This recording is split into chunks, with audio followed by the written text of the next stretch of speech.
like be at their YouTubes. Yeah. Oh, Jenny, how have you been? I'm pretty good, Heidi. How are you? It's been a doozy. It's been a crazy couple of days, couple of I weeks, know. huh? It really has. Have you had some crazy stuff happen lately? Yes, Yeah. lots. But I mean, that's not saying much because my life is just a perpetual state of like fuckery and all kinds of interesting things happen. But yeah, things have been interesting. Sleep has been interesting. There's a lot going on in the ethers. For sure. Yeah, okay. I'm just checking to make We're sure you waiting can. on Yeah. we're waiting in All right, you peace. can see us too. We're Things have on. been interesting. Sleep has been Yep, we're on. okay. I hate hearing the sound of my own voice. It's just like nails on a chalkboard. I know, right?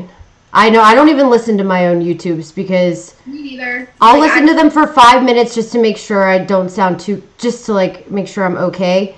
you're like okay, All and then right, then the first one I listened to that I did on Rex's show on the Donald Trump, I watched it one time. That was it. That was the end. yeah, I obsessed over the very first interview that I ever did because like it was the first interview I've ever done, and I needed to know how it was being taken. And then after that, now I don't even look I anymore.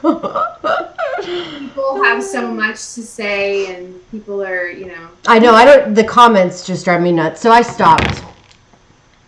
Okay. it everybody's got an opinion. So, welcome to Channel 27, guys. We are going to talk about something interesting today. We're going to talk about aliens.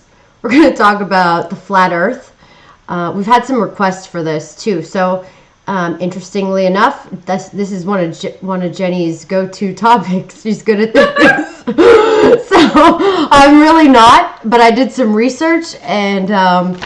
I kind of will give you my perspective and how you can intertwine astrology with aliens or maybe somebody that could see aliens. And Jenny's just going to talk about her because I actually tested it on somebody. So I had a reading. Elaborate. Please tell me Yeah. what that means. Well, I tested to see if my theory, like what I think, if you look at if somebody could see aliens, right? Mm-hmm.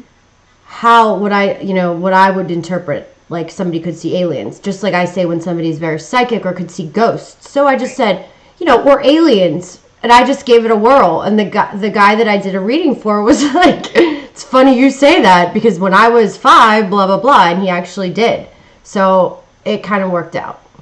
Well, that's really interesting because, my perspective on it is that ultimately spirits and aliens, as a lot of people call them, angels and jinn, fairies, all of these interdimensional creatures, there's this, common perception that aliens come from other planets. And so that's why the whole flat earth thing is so like relevant and it's so important to everybody's perspective and everybody's like idea about who we are, the nature of who we are, the nature of our world. And just to the earth is not flat, okay? It's not flat. The way that I try to make sense of it is that it's our idea of shapes and space is so limited in our human perception, our human concept of a shape. We say flat earth and it turns people off because yeah, people think of like a flat board when really I think what it is, it's a frequency. And Nikola Tesla, that was Nikola Tesla's big thing was the enclosed system and that the sky dome and all that stuff, and we can totally get into that. But somebody posed a really awesome question the other day, which kind of brought it into like sometimes you're not sure how to find an answer until you have a really intelligently posed question. And that person's question was, why does it matter if the earth is flat? Why would the cabal or why would the controllers go through so much trouble to keep the flat earth a secret? And what do they have to gain from having us believe that it's a ball? And I think that what we're talking about here is the difference between a physical spatial outlay of our Earth in the solar system they want us to have this concept in our minds of the solar system and what it looks like, when really I don't think it's nearly that I don't think it's nearly that simple. I think that it's all about consciousness and frequencies, and that all the planets are actually realms. Yeah. Yeah. So okay, I could go on forever, but please, like. So I don't know much, okay? But that's weird you say that, because honestly, I've never really cared. I know that sounds just rude, but I felt like, in my opinion, if I don't see it and I don't have facts, for me to believe something is just doesn't happen. Like, I need proof. I need logistics. I need trial and error. I need to see that it works. I want everything, and yeah, that can be a downfall, I guess, but in my opinion, it's just common sense. Like, I'm not one of those people that are going to just, so long story short, like aliens and stuff, like I've never seen one. I'm sure they're there. I mean, if anybody doesn't think aliens aren't there, they're just stupid. Yeah, because like our solar system obviously is huge. So, I mean, we can't even count it, everything in it. We don't even know. I mean, it's just, so like, to think that there's not aliens, yeah, I mean, I think that's crazy. But, so with me, it's crazy. I watched this David Icke thing, okay? Tell me. I really want to hear your thoughts on this. So, man, I don't know, changed my whole perspective on everything. Like, hold on, my little notes are over here. I gotta grab them. The black cube. I forgot my notes. Hold on. She forgot her notes, you guys. I did. I forgot them. Okay, so he taught. I watched this video on Saturn. Okay, and Saturn's doing some really important stuff per astrology too. Okay, so just some more very intense things, and did you see that new app that GAIA? I don't know exactly. It's GA. It's not an app. Yeah. So I downloaded that app. Well, it's an app. It's a show or whatever. And, it's funny, like a lot of the people that were on Rex's show were on that app. And one of the conspiracy guys that I like, but he's also an astrologer, John Hogue with Hogue Prophecies or whatever, Nostradamus Prophecies. Yeah. He's on there. Like a lot of really good people that I follow were on there. And I started watching all these things, but I watched this thing on David Icke and Saturn. And literally, it blew my mind. It blew my mind for multiple reasons. I mean, I don't even think the moon is real anymore. I mean, that's just, what's really funny? So what he says is that it's energy. The moon is created by, we can only see one side of it, right? And everything, this is, I guess, where the whole mind control thing comes in, because they want us to think a certain way. So they also want us to think a certain way about the moon. Full moon, right? Full moon, things go haywire, right? New moon, it's like this system, and he gives all these facts. Yeah. And I'm like, oh my gosh. And it's weird because in the Vedic astrology that I do, and these nakshatras that I talk about when I read people's charts, are moon based, right? Like, you read your moon one, that's what you're supposed to. And the most interesting thing is, I didn't think the moon one was the most, the end all tell all. Like, the minute I learned these nakshatras, I was putting planets in the nakshatras before I even did anything else. So I actually thought the ascendant was more important, not the moon. So it's good that I don't, that I did that, because I didn't really see the most correlation with the moon nakshatra to, so now I think now I think that the moon's. So anyway, David, I can't even talk about this. It just like stresses me out. So David Icke, that was priceless. David, wait, hold on. I gotta say this one last thing. So David Icke said, he goes, I was sitting in a planetarium at 5 years old, and I'll never forget. He goes, and I was looking at the sky, and I just had this feeling that it just wasn't it was like a projection, right? Exactly. And I go outside, and it's a full moon or whatever, the new moon that was in my exact nakshatra, Saturn, in the same, like exactly what it should be, real close to my Saturn Swati. And I'm looking at the moon, and I had a rough few days, and it was just, I felt the same thing. Like I felt it. Like I felt it, and I'm like staring at it and like, oh my God, it was just so crazy. It was, and now I'm just confused, quite honestly.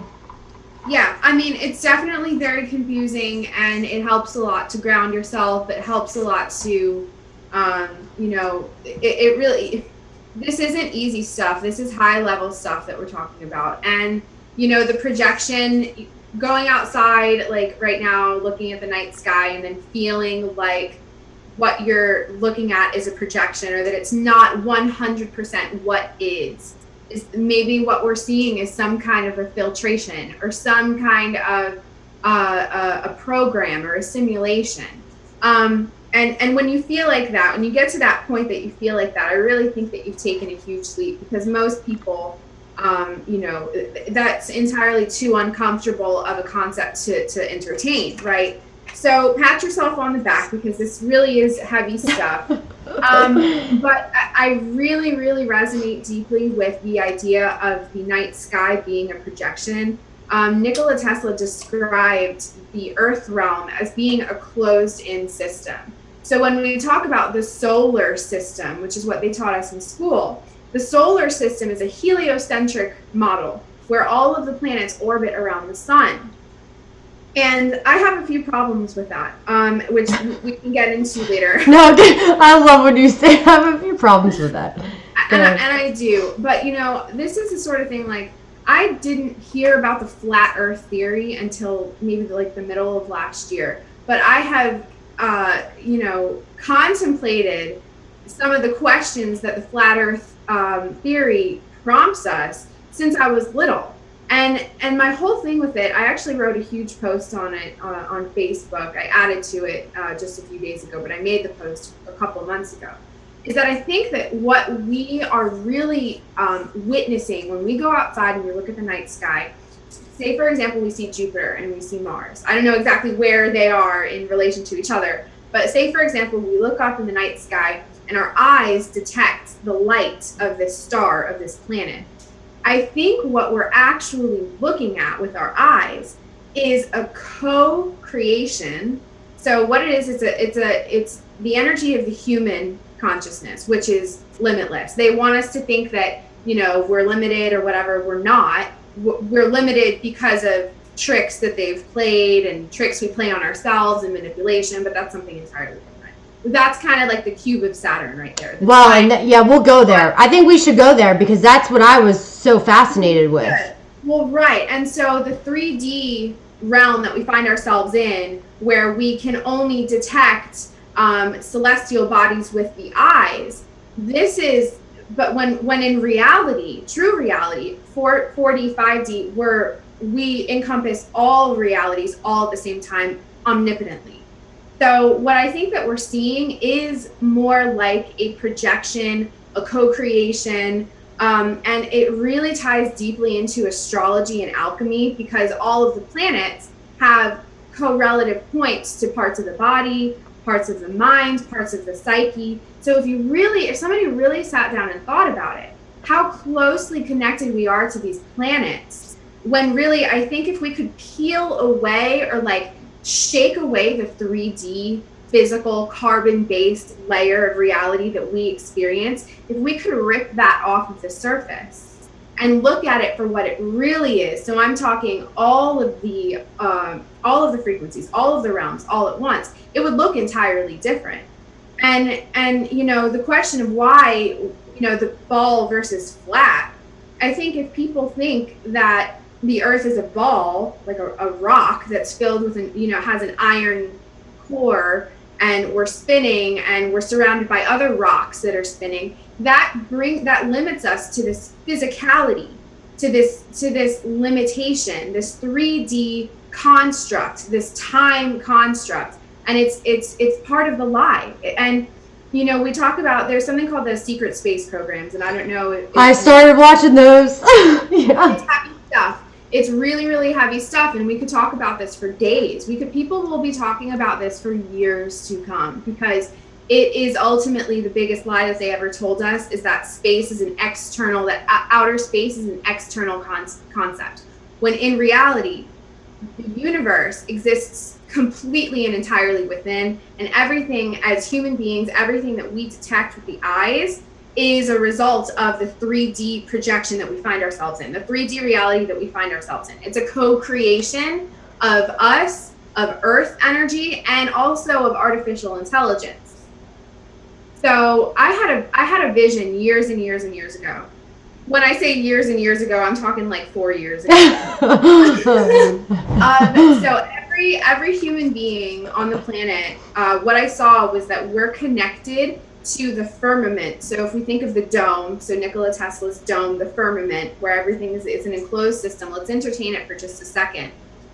That between us and the firmament, we as people here in this enclosed system are connected to the firmament, and information, both ethereal data about our cell memories, our soul memories, all of our experiences, it is communicated with the firmament, and it creates a collective consciousness, so that really everything that we experience on Earth is completely manifested by the collective consciousness. Like we create what we see in the night sky is basically what I'm seeing. Is that this information is transferred from back and forth from the human being to the firmament. I think that by the time it gets to the firmament, I believe that I've seen the firmament in visions.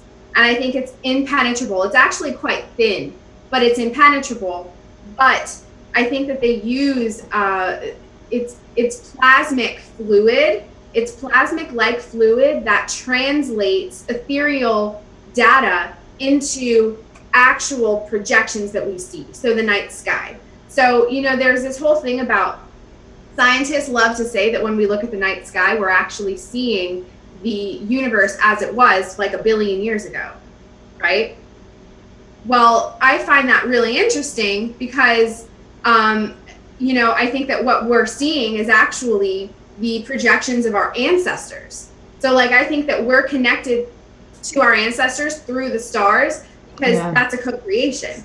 It's an accumulation of all of our memories, our Earth memories we have in other realms.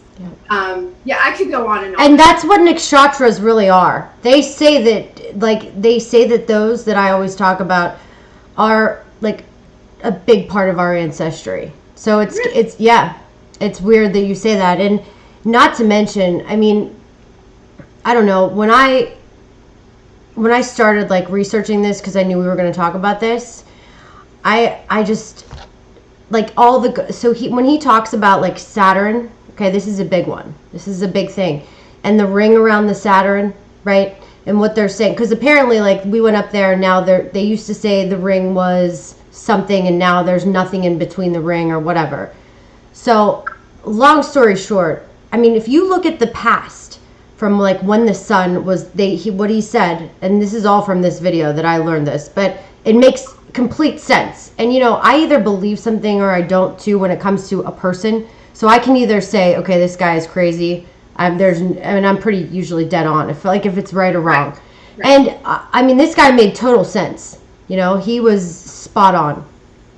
But he had all this proof, with Saturn, how the sun. What I think personally, Saturn was the old sun. This is what he says, right? That was the old sun, and they want us to think that it's something. And who knows if people could be trapped there. That could be where all the craziness goes on, because all the things about Saturn, in astrology, are exactly per these religions and per all. I mean, it's just in our government and our everything, and it's just there's some tricks there, and Saturn is the control construct. Saturn is the time cube. It's the black cube. And we're ruled by this, though. Our whole lives are ruled by this. And we're slaves, right? And that's Saturn. I mean, Saturn's slaves, it's servants, it's government, it's taxes. And it's so true. And they want you. So what he says and what he's thinking is that the rings of Saturn and stuff are kind of possibly, I think I'm saying this right, they're bouncing it off the moon. So they're using the knowledge from Saturn or sucking them into the moon. I don't know, something with the consciousness.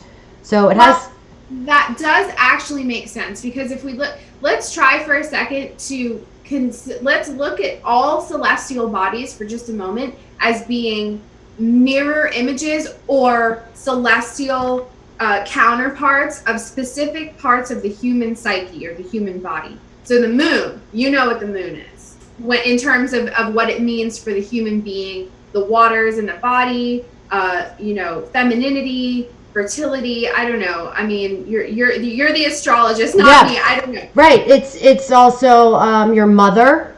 It's Right. your emotions. It's more of your emotions though. And he says moon control, and I'm like, oh my god, right? So now I'm like, because my moon is in a good position, alone. Yours is alone. We don't have any like conflictions in our moons. But like, you do look at somebody's chart with a conflicted moon, with a moon and a Rahu together. You know who has that? The Tesla guy. He has a moon and Rahu together. Huh. Okay? Like some people that are very intuitive too have moon and Rahu together. Some people have so it's really your emotions, I guess you could say, right? So David Icke was saying that the moon and Saturn kind of do this data sharing, if you will. They kind of feed one another. One sucks from the other, and it's like this kind of. Well, they're using the moon to to control us with Saturn. And you know what's really funny? The worst aspect in astrology is like moon and Saturn. It starves the moon, right? It was so weird that he says this.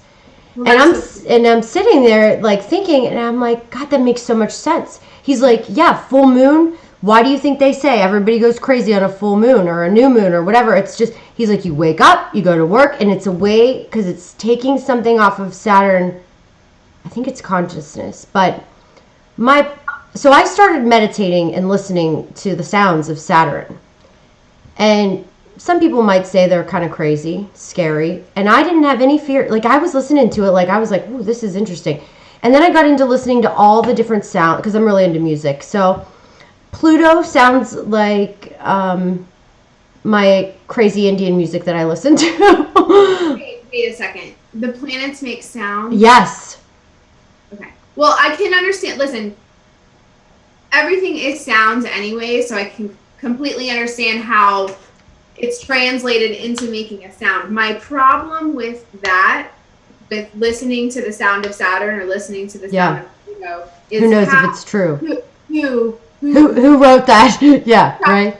Where did we get that? Because we didn't go there and extract it. We didn't send that. I firmly believe that no man-made vehicle of any kind has breached the firmament. I just don't think, like, I think that when we go to other planets, it's entirely like the human consciousness is the vessel, is what I'm really trying to say here. And that the whole NASA and the whole thing of like space travel, it's nothing like what they're telling us at all. Rocket ships don't get to Mars. Rocket ships don't get to anywhere. Rocket ships don't get to the moon. We get to those planets via human consciousness mechanism. And the secret space program, this also ties directly into MK Ultra, because what they do is they map, and since the Earth is an enclosed system, it is, you know how I like to use the Hunger Games. I don't know if you've ever seen the Hunger Games. That's like the only movie that I ever watched that was one of those weird movies. Like, I've never watched any Harry Potters or anything weird, but I like the Hunger Games. Well, yeah, like, you know, in the Hunger Games, they have the game makers. And those are the people that are sitting in the sterile white rooms, and they're literally fabricating obstacles, challenges, creatures, weather, all kinds of monkey wrenches. They're designing them right there in the lab, on their computers or whatever, and it manifests itself into the Hunger Games arena. The arena is huge because all of the, you know, the tributes in the movie, they're running around, you know, and it looks like it's a real world to them. But then we see Katniss attacks the firmament. she explodes the whole thing. She makes the whole thing, you know, she brings it all down. And I think that that's like a kind of an interesting way to look at what's going on here, is that there are game makers. There are people, I don't know if you can call them that, archons. I don't know if you'd call them archons either. I'm not exactly sure. but this system is under control. The system has been hijacked, and the black cube of Saturn has a lot to do with it. That's essentially what keeps us locked into this frequency. So speaking of the black cube of Saturn, this was on his video, and I don't know if he said it or, but this was to me hit home. The Saturn Moon Matrix is what he calls it. The Saturn Moon Matrix is everywhere. It's all around us, even now in this very room. You can see it when you look out of your window or you turn on your television. You can feel it when you go to work, when you go to church, when you pay your taxes. It's the world that has been pulled over your eyes to blind you from the truth. What truth? That you're a slave like everyone else. You were born into bondage, born in a prison that you cannot smell, taste, or touch, a prison for your mind. And it's so freaking true. Like, I've always felt that.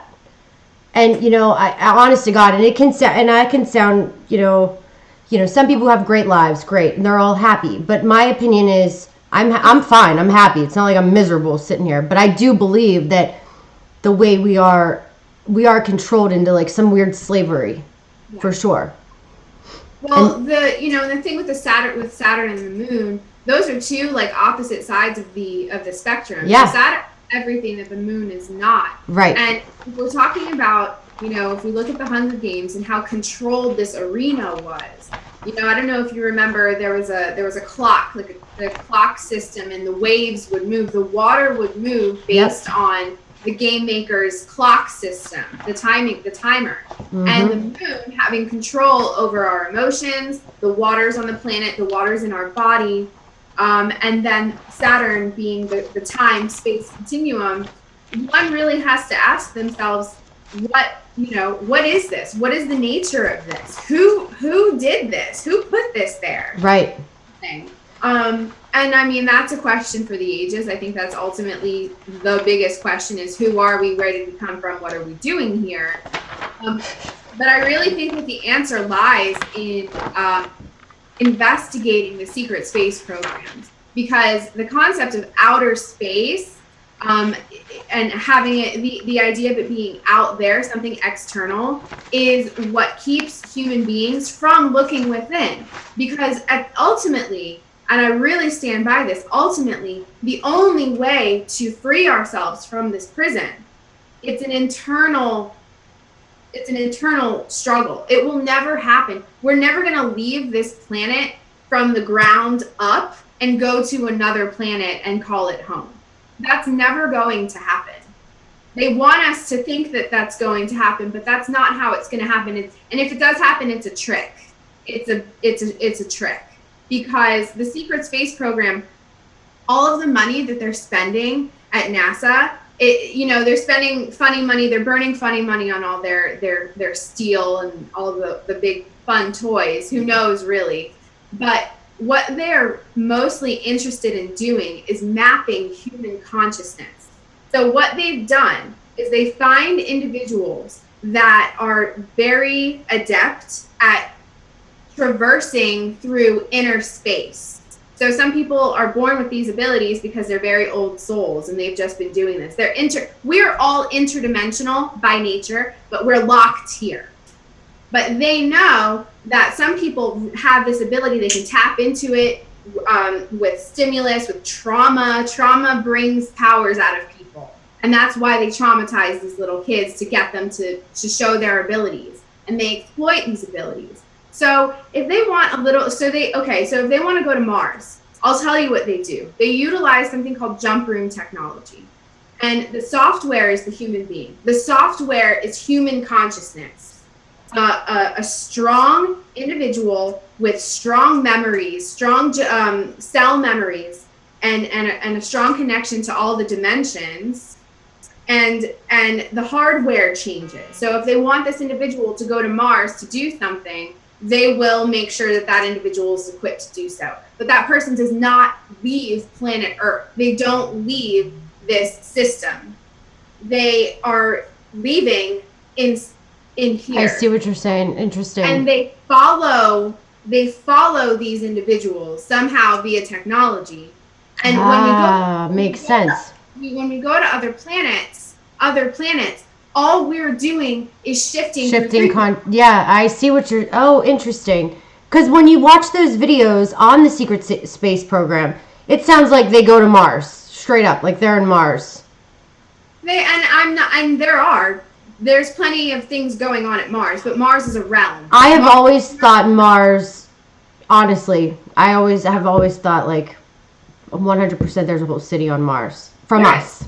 There is. So I'm gonna, you know what? I'm gonna read you what the moon, like everything, what I think the moon is, and Saturn, like all my notes, right? Just a couple. And it's not that long. It's not like pages, but Saturn. Okay, just think about this. So as we're talking about this, Saturn is transformation, fear, servant, doubt, self-doubts, hard work, duties, longevity, introversion, servants, obstacles, setbacks, delays, old age, hard work, effort, chronic disease, teeth, mining, engineering, masonry, farming, long-term illness, suffer, mental problems, real estate, novel writing, labor work, restrictions, death, elders, knees, joints, focus, discipline, structure, blockage, servant of death, lessons, karma, laziness, obstruction, skin, gains, distress, sickness, misunderstanding, misery, outcast, disfigured limbs, handsome look. I know that's totally contradictory.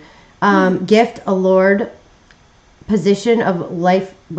Potion of life, low caste, poverty, suffering, birds, three sacred fires, servile duty, unrighteous conduct, liar, lies, long lasting, old age, tendons or muscles, great anger, exertion, endurance. So the nakshatras that are ruled by Saturn, just everybody that's in astrology that watches this, are Pushya, Anurata, and Uttarabhadra. Okay? How weird is this? Saturn's number 8. The 8th, right? That's the number for Saturn. Pushya is nakshatra. You gotta see this. I put all this weird stuff. You can't even see it. Never mind. Pushya is number 8. There's 27 nakshatras that I read charts from, right? And they're in an order because Aries has Aswini, Bharini, Kritika, right? And part of them is flying into each one. There's 27 of these things. The ones ruled by Saturn are Pushya, which is number 8. Anurata, which is number 17. 7 plus 1 is 8. Uttarabhadra is number 26. 2 plus 6 is 8. How freaking weird is that? That's pretty weird. Now the moon, real quick, I won't go into too much detail with the moon, but because I don't even believe it's real anymore. Oh, that's sick. That's so funny. It's real. It's real. We just don't. We're not clear. We don't know what's going on it. On the nature of it, right? So, it's heart. Oh, that's another thing he said. He does that. The government is trying to make us not have hearts, right? So. The moon is heart. Emotion. Huh? Emotions, mother, mind, sensitivity, caring, nurturing, home, mediator, women, change, public, mass emotional mood swings. Fame, safety and protection, security, silver, water, caretaker, cook, chef, family therapist, anything involves emotions. Perfume, phlegm, disease, Brahmin, silver, sugarcane, white, break 48 minutes. I don't know what that means. Winter, diamond, pond, ability, waistband, sourness, sleep, vice, stomach, heart, chest, flower, epilepsy, enlargement of spleen, typhoid, tank, consumption, well, midday, pearls, sourness, salt. And the nakshatras that are in that are Rohini, Hasta, and Sravana. A lot of government, the correlations between government charts they're all Capricorn. First of all, Sravana is part of Capricorn. Rohini is kind of a conflicted nakshatra. It can be like the Ted Bundys that have a bad moon because they're so obsessed with pleasure, they'll do anything for it, right? Whether they get pleasure from, and Saturn is Kronos, right? That Greek god. Yeah. And I was thinking about this, and the system that I used to do my expense reports on was called Kronos. It's what we used to log into. I'm like, this is freaking nuts. No, they have no shame. Yeah, they don't. There's so many hints, and we just don't even see them. No.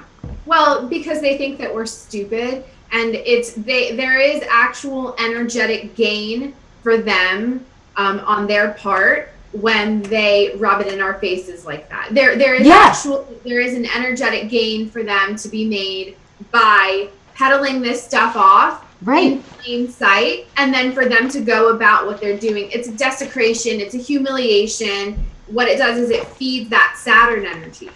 So, and because if you talk to most people about this, they'll roll their eyes and they're like, you're crazy. And the problem is that people don't care. The Saturn moon matrix is there so that people don't care. Our emotions are kept in check. Yeah. You know, it said in Saturn, when you listed all of the properties, one of them was duty. And people are, even the most well-intentioned people are absolutely burdened and will die for their duties. And then we really have to kind of ask ourselves, like, what is our duty truly? Is it to our wife, to our husband, to our children, to our job, to, you know, what is it? And then, you know, the whole Saturn, the feeding of the data, the consciousness, this loop, because that's what it really feels like. It's this like cycle that just can't be broken, is they bounce us in between, you know, these negative control constructs. And you know, I keep having to go back to the arena in the Hunger Games, because it really is all that connected. And I think what would empower people a lot is to really dig into the notion that we are co-creators of it, and that although this system obviously at some point had to be created, we are as much as responsible for it as anybody else, as any Anunnaki or any creator gods or any archons or any controllers. We really do have a lot more power than they want us to believe. And I think that people really need to focus more on that. That's what it is. So that consciousness, they use Saturn to shoot into us, right? So it blocks us from thinking to opening up our consciousness. That's what it is. And just like Saturn's are restrictive, it's restrictions, it's blocking, it's, you know, all those things. Basically, we're blocked into thinking this. And it's so funny because, like, I have to look at first of all, I have to say two things. One, Donald Trump has the worst Saturn, has 100 points of Shadbala, okay? Which is so why everybody in the government hates him. Because everybody in the government is so high up with Saturn. They're so Saturnized. It's crazy. Right. And, like, two, I was thinking about this. You know, watching the history of this Saturn thing and government and all the different priests and, you know, religions and ISIS and all of them, every one of them, they're all similar, right? In some weird way. But where it's like, I don't know if you know of this, but I've heard this one time and this was all I needed. But the reason everybody asks, oh, why is Vedic astrology right? Vedic astrology, you know, that's my, like, I don't know why it's right. This is what I'll say, is maybe because I'm somewhat of a conspiracy theorist. I don't believe that the astrology system that the government is going to tell us is accurate. Period. Like, that's just the way it goes. And if you know anything, a lot of shit happened in Germany, right? Something with the Aryans. Aryans stole all these sacred books from the Indians, right? There was this big fight over over the sea. They stole things from India. I mean, it was like this big battle. And this is apparently like when some of these books were lost. Well, they ended up somehow Germany has a lot of these secret texts, these secret books. And when you see who started the cult of Saturn was this German guy, right? Who changed his name. When you look at all the symbols, and now when everything went to Germany, now we're using this tropical system, right? Right. It's reversed. It is. So, which totally made sense to, like, prove my point, which I didn't even need to study it to know that. But it was just, like, validating why I've always believed in Vedic astrology. Well, of course. Why do they want us to have access to tools of truth? Right. You know, well, and they're going to say it's bad, you know? Right. They have left nothing up to chance, and that's kind of why I wanted to kind of just dabble into timelines just a little bit. Is that, you know, the reality that we experience right now, you and me right now, I don't know what time it is. It's like, I don't know. 9:10. It's 9:10 right now. Okay. We're experiencing this one reality. I'm wearing a blue and white shirt. You're wearing a blue shirt. But next to this reality and on top of it, on all these layers, there are infinite timelines, infinite realities taking place all at once. And the reason why it's important to acknowledge that and why it's relevant to what we're talking about here is the flat earth theory. and I don't even mean the flat earth theory that they'll try to sell you on a YouTube video, because I really do believe that the flat earth theory is a psyop to like just divide people that are digging for the truth. They're like, let's just throw this yeah, right. throw this in here and just give everybody just these crazy ideas, when it actually, you know, our human perceptions are so limited, and the earth might not even have a shape. Like, that's us trying to materialize things and make things physical, because we have to have it make sense. We need to be able to visualize it, because that's the Saturn construct. That's the limitation, is tell them that it's flat, because then they'll visualize a board and then they'll get mad at each other. Tell them it's a ball with iron core, and then they'll fight over it. When in actuality, and one of the best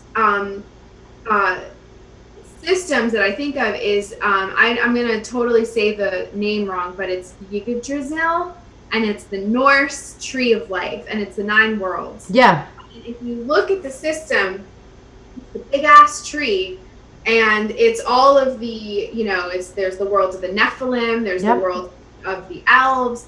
And if you look at the way that it's been illustrated, it's also there's a snake or a dragon, and all of the ancient texts have a version or a variation of this system.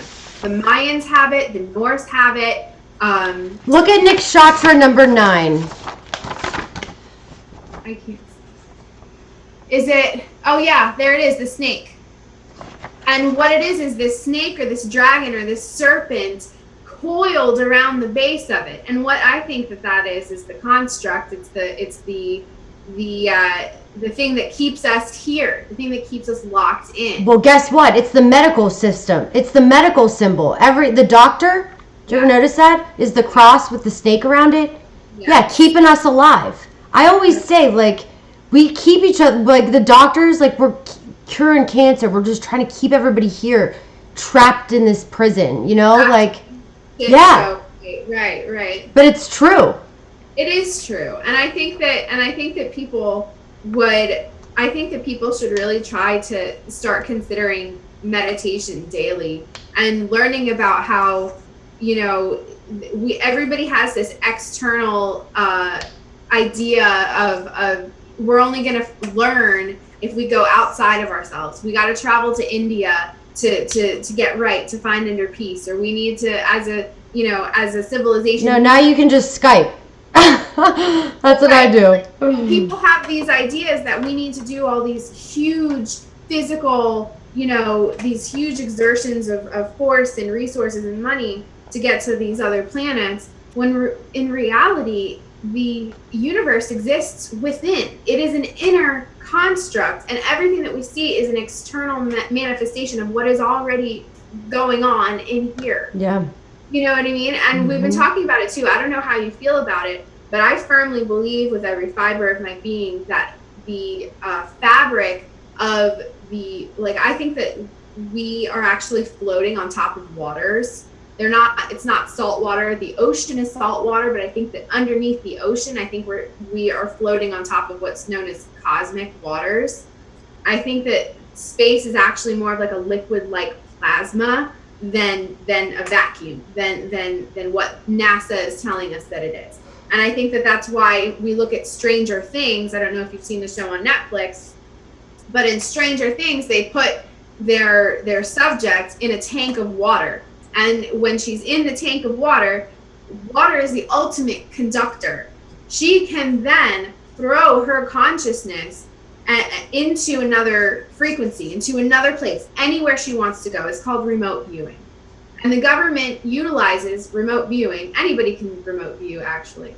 But you know, the kicker here is the water part and the cosmic water, and that they really don't want us to know that we are surrounded by a plasma that has an innate intelligence that we are so much a part of, and it's like they want to seal us off from our real potential, our real abilities to kind of traverse and walk through realms and walk through dimensions. They want to keep us here as human slaves, as cattle, when in reality we are so much more than that. Yeah, it's true. And that, like, that makes you think about aliens. Like, in a sense, we're all aliens if you think about it. Totally. And when it comes to aliens, you know, I've been made fun of for years and years, talking about aliens. You know, they're like, oh, go put your tinfoil hat on. You know, people laugh, but I mean, I think that really all aliens are, I mean, there's all different kinds of aliens. There's not just gray aliens or tall white aliens or blue aliens. Like, it's limitless, because when we're talking about aliens, we're talking about planets. We're talking about frequencies. We're talking about dimensions.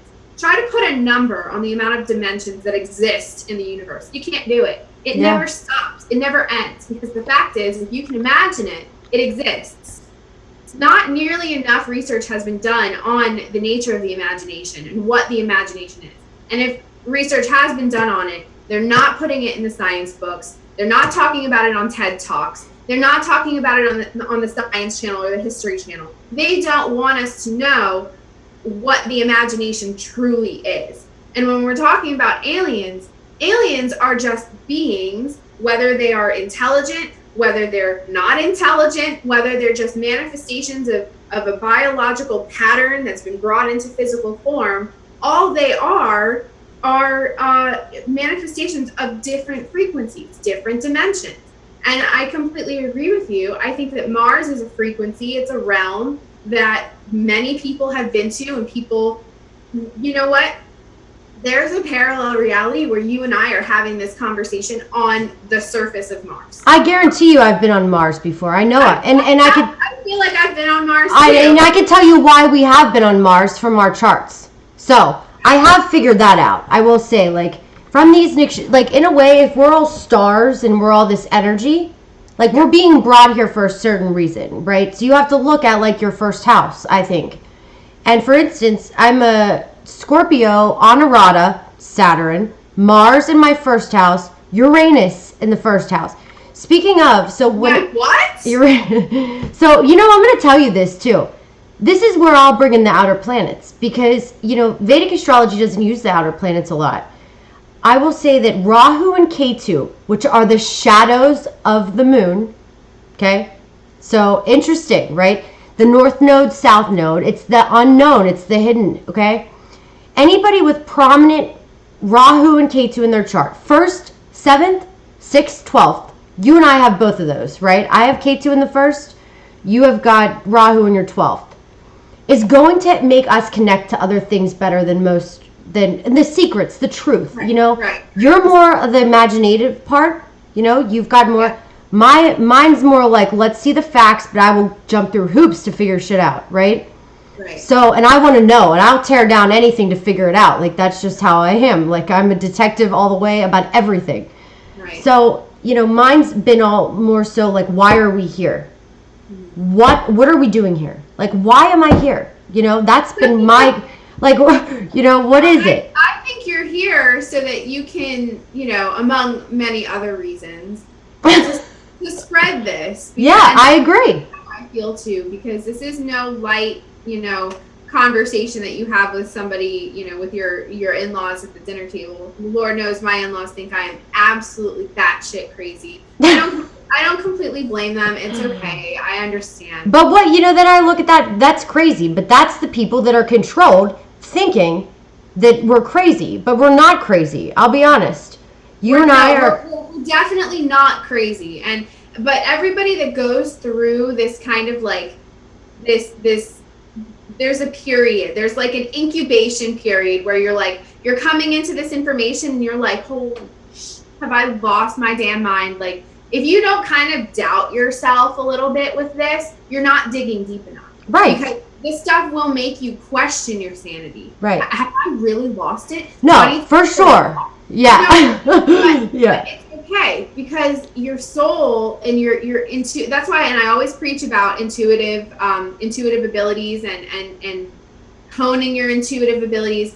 That infallible tool that exists, it's hardwired in you. Use it and move through this information, wade through this information, and take what feels good, what feels right, what feels true, and throw everything else out the window. Yeah. And I think that's why we're here, is to like kind of help people figure it out for themselves. It's not an easy road. It's not an easy road at all. I don't know anything either. Like everything, people ask me like, how do you know this stuff? Like, what channels do you watch? And I'll be honest with you, sending YouTube videos all day long. I'm sent links, YouTube videos, watch this guy, watch this.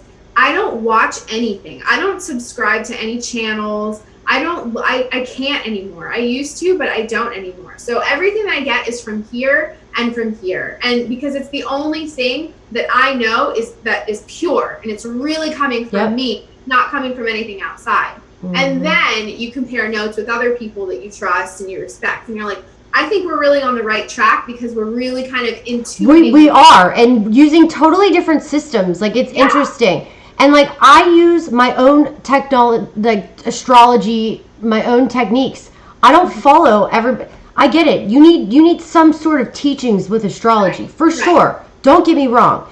And you can always learn more systems. But when I do a reading with somebody, I mean, I'm not reading, like, I'm just going through patterns, my notes, my things that I have taken, because I see, and then I just know what to say. Like, it's just fluent.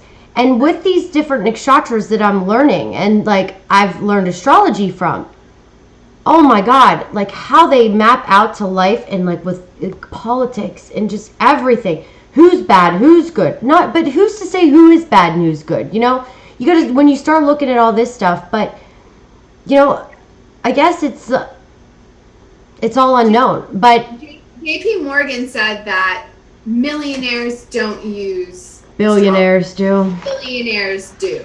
So everybody that scoffs and laughs at astrology, you know, you guys are the suckers. Like, honestly, you guys are the suckers. So it doesn't even bother me anymore. Now I don't have many friends. I don't really talk to all that many people. I don't care, because everybody is just like, I alienate myself. I do it on alien.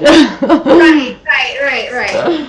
You know, one thing, and you know, another thing, I'm just going to say, the outer planets, I was going here with this and I got distracted, but the outer planets, I think, can have a lot to do with other realms outside of the box, because Uranus is, you know, it's astrology, it's unknown, it's revolution, it's explosions, it's total rebelliousness. So somebody that, you know, and I do use the outer planets, so I might not use them, like, I'm not going to talk about them in a reading, but I do. Like, I use them. I will put that into what I'm saying about somebody's personality, right? Because if I know Neptune is in the second house, Neptunes can be illusions, right? Neptune can be drug addicts. Yeah. And, you know, Uranus is somebody that's like rebellious. And I'll never forget when I had one of my readings done with Joni. I have Mars. This is scary, right? Mars, Uranus, K2 in the first house in Scorpio. In some ways, if you look at my chart Western way, you ready for this? I'm a Sagittarius rising, Western way. And I have Neptune, Pluto, Uranus, Mars, and K2 all in Sagittarius. Do you know what I would be right now? If that was right, I would be like, I would be, I don't even know. Like, I would probably have my own cult by now. Like, God. You know, like, that's a lot of energy in the first house. I probably would be dead, you know? That's somebody crazy, like insane. Or some, you know, and a lot of astrologers have said, oh, you know, you probably get mad. Yeah, I do. And you know what? I could get mad. And when I do get mad, watch the hell out. But it's like not this violent rah, you know, it's like, just leave me alone and I'm never going to talk to you again. Like, it just, you know? Right. And I've used it to reflect it. And I went now that all that energy, I use it to astrology. Now I don't ever get mad. I'm single and I don't ever get mad. I have nobody to get mad at. Part of the reason why you never get mad is because you are, you know, But you know, it just brings up so much to hear you talk, because you're the astrologer and you know about each planet, how each planet affects us, what it has domain over in terms of psyche, in terms of parts of the body, everything. And I'm trying to kind of articulate what I'm seeing in my head. And what I keep going back to this notion of all of it being a co-creation, so that like these planets were so linked, the outer planets, the moon, Saturn, all of it. I think that what they are is they are manifestations of energies, of all of our energies. So Yeah. I really don't think, maybe on some level, because I think that this is how it is. Dimensions, when I think about it, it's like the spatial layout of each frequency is different. So it's kind of like if you have like a carpet or like a towel, and you had Legos placed on the towel, and it's all laid out and it's all organized in a certain way. Right. That's 3D. Imagine the towel and the Legos as 3D. And then you pick up the towel and you shake it, and everything is reorganized. So let's pretend that the Legos didn't fly off of the towel. Now they're just reorganized. A different level, a different frequency is a different layout. It's still the same fabric, it's the same location, but it looks completely different. The actual manifestation, the way that it looks, it's just a different layout. It's a different frequency. And that's why when we're talking about dimensions, so that's why some people can see all of the different layouts, all of the layers. That's what a psychic is. That's what a seer is. That's somebody who can see, spirits of the dead, people that can, I mean, I honestly don't know anybody that can sit and have a conversation with a dead person. Like, you know what I mean? But all of these dimensions exist simultaneously. Yeah. And that's why some of us are able to connect with these other dimensions, beings from these other dimensions, intelligences from these other dimensions, because it's all layered all on top of each other. So when we're talking about the planets and, the solar system as this fixed yet like movable heliocentric model, I have to take issue with that, because first of all, why on earth would NASA, why would NASA tell us the truth? Can you tell me that? Why would they tell us the truth? It doesn't make sense logically based on what we know about NASA, based on what we know about the nature of this world. It does not make any logical, rational sense to believe that NASA is being honest with us about anything. I don't believe anybody. I hate to say it, but I don't believe anybody. I don't believe anything that God forbid I ever date like a CIA agent, because I would do that just to learn stuff. No, and I'm telling you, but he would hate me, because I would just be like, so what'd you figure out today? What'd you know? Can you tell me about this? I promise I won't say anything. Like, you're a deep state piece of shit. How about that? Like, you made a huge mistake. Like, no. No, but it's funny. I do think, though, it does have to do with when you're born and when the energy's there. So, Yeah, that's what I'm saying. Is like, and that you're totally right. So these planets, they're in a certain, position. In these nakshatras, which I talk about, which are stars. They're in these positions, and then we are on on the Earth realm at a specific longitude, latitude, time of day, and it's, to me, it's just so like, I almost transcend the 3D of it all, and I see it as more of a bigger picture. And you know why? Because you have Rahu in the 12th. It's so true. Because what's the 12th house? So I was going to say here, what you need in your chart to see other dimensions and to be able to unlock those things, right? I think that Rahu, for sure, I am hands down, I know, for numerous reasons, Rahu does this to people. And why? Because Rahu is an illusion, right? But Rahu is so many things. Like, let me tell you, it's not just an illusion, okay? So Rahu is, Ketu and Rahu are going to have the most influence. It's my first page. And Rahu is what you're here to learn in this life, okay? It's also your karmic lessons, it's shadows, it's secret behaviors, it's passion, explosion, innovation, extreme gains, fame, paternal grandfather. And just think, like, everything that we're doing here, your grandparents are reflected from Rahu and Ketu.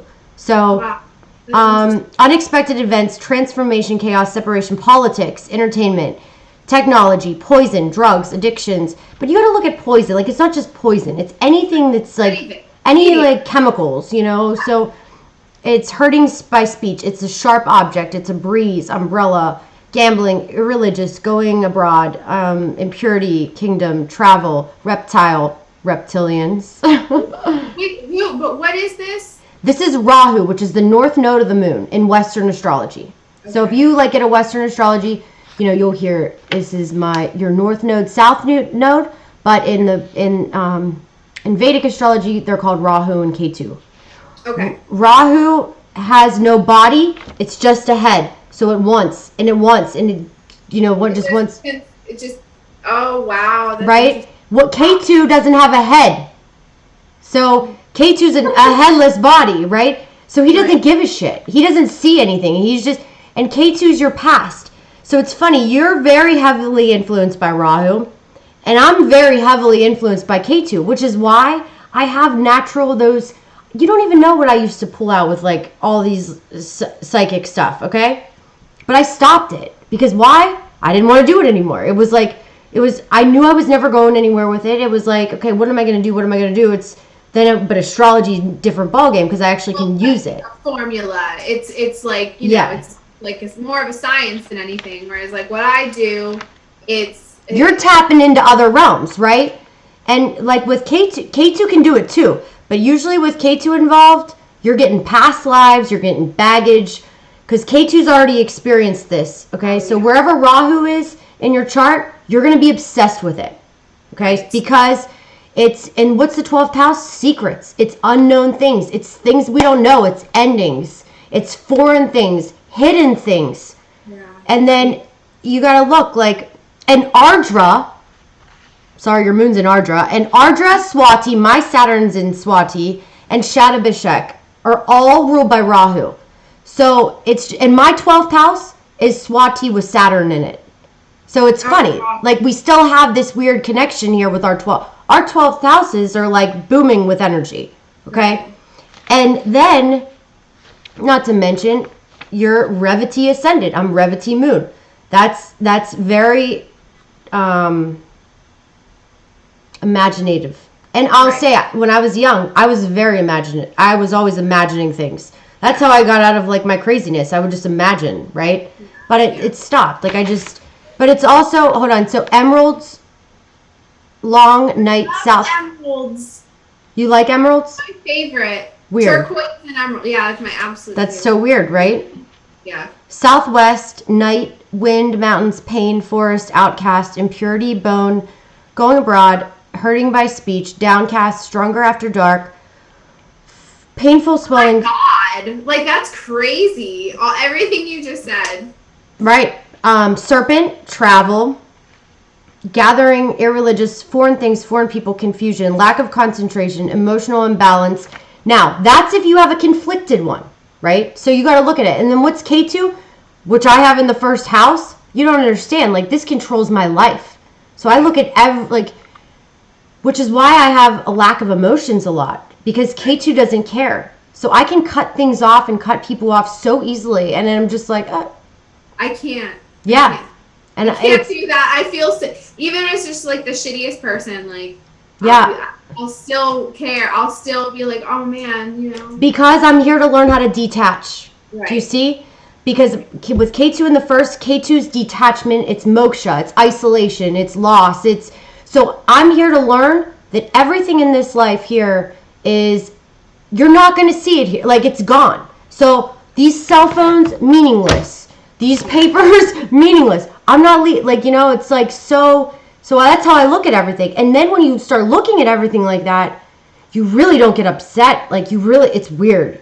But it's wonderful. It's great. I mean, they say all the greats will tell you, all the ascended masters have put in the texts that the root of suffering is attachment. The root of suffering is so true. It's the love that we have for a partner that Yeah. will ultimately destroy us. Yes. You know what I mean? So it's like, just don't give a shit and you'll be okay. And you know, I've really thought about that because I can honestly say I don't think I've ever been in love. Okay. Really? Never. I want that for you though. Maybe lust. Okay, here's the deal. Lust, yes. Absolutely lust. Hell yeah. Lots of it, right? But when it comes to like love, no. Because I've always looked at things, even when I was like, you know, when I really cared about somebody, yeah, it sucked for a few days, but then I would distract myself and be like, I would just imagine all the things in my head that like why they were all screwed up, and then I would be done. Right. And then it's definitely a technique that I've learned, but I know a lot of other Scorpio Pisces, they can't handle things like I can. Oh, you know? No. I mean, and that's the beauty of having K2 in your first house. Just like I think with you with the Rahu in the 12th, your gift is like escaping and figuring things out in other realms. That's why you sound like you have been studying these things the terms you use and like how you can explain these things. And we've talked off the record too. And like how I know how you just know this shit. It's like, well, I've lived in my head for so many. Like I have a brother who's 9 years older, but we were separated when I was little. So like I've been alone for so many years, and like my dad is a well, I I don't know. Like I want to say it, and everybody already kind of. No, I think you should say it. My dad worked in government for many years. I grew up in D.C., Washington D.C. In early childhood for about 6 or 7 years there. So like, there's a lot of strangeness surrounding my upbringing, and which has brought me to look into MK Ultra and all kinds of other things. And the whole the internalization for me, I have been pondering these things since I could talk, since I could think. I have been walking in between this world and other worlds, and it's gotten me in a lot of trouble. It is an escape. It is, and I have gotten caught up in illusions and fantasies. And if you're not, I think if you have an alignment like I have, you have to be very, very careful to ground yourself to something concrete. Otherwise, it's not healthy to live in these other realms all the time. Agreed. We're here on Earth, and we have to make things happen. You know what I mean? This is the life that we live.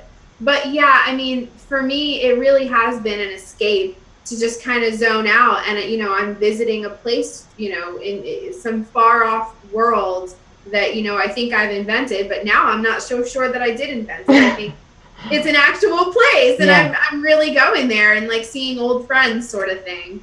But it is really interesting. Astrology is amazing because it can just it illustrates so clearly the contrasts between people and how we're similar, and it's amazing. I hope it's okay if we can wrap this up, because I hear an awful lot of commotion. We've been on here for a while anyway, so yeah, I'm gonna stop the stream and then real quick, hold on.